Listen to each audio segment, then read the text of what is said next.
جی بسم اللہ کیجیے سر۔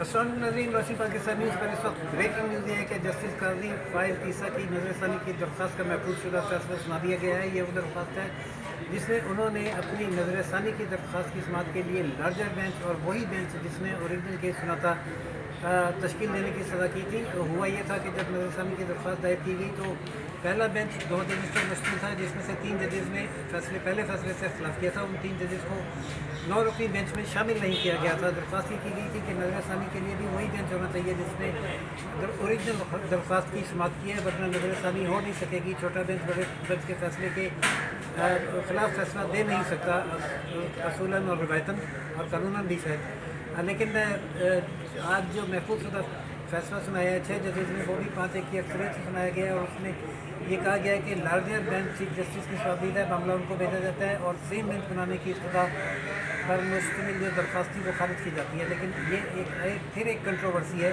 کہ جب درخواست خارج کی جا رہی ہے تو پھر سیم بینچ کنٹینیو کرے اور سماعت کرے، لیکن معاملہ چیف جسٹس کو بھجوانے کا مطلب یہ ہے کہ درخواست اس حد تک منظور بھی کی گئی ہے کہ بینچ لارجر ہونا چاہیے، لیکن لارجر بینچ کس پر مشتمل ہوگا، کن ججوں پر مشتمل ہوگا، یہ فیصلہ کرنا چیف جسٹس کا اختیار ہوتا ہے، اس لیے معاملہ چیف جسٹس کو بھجوا دیا گیا ہے۔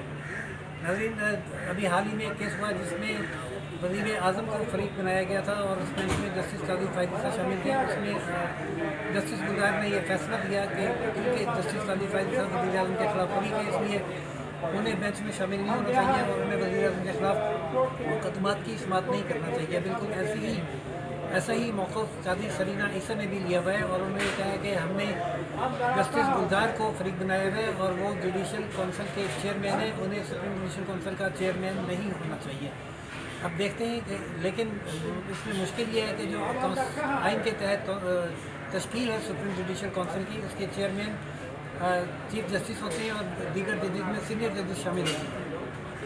تو اب یہ معاملہ بھی کسی درخواست کی صورت میں دوبارہ عدالت میں آ سکتا ہے، اور کیونکہ ایسا تو ہو سکتا ہے کہ کچھ اور ججز سپریم جوڈیشل کونسل کی سپلائی کریں اس صورت میں کہ چیف جسٹس یا سینئر ججز دستیاب نہ ہو۔ اب عدم دستیابی کے لیے کیا یہ جواز کے جو بھی فریق ہے قانونی جواز ہے کہ نہیں، ہو سکتا ہے اس معاملے پر بھی ایک درخواست آئے اور اس کی بھی سماعت ہو۔ لیکن فی الحال صورتحال یہ ہے کہ اب کون سا جسٹس قاضی فائز عیسیٰ کیس کی سماعت کرے گا، یہ فیصلہ جسٹس گلزار احمد کریں گے، اور وہ ایک لارجر بینچ تشکیل دیں گے۔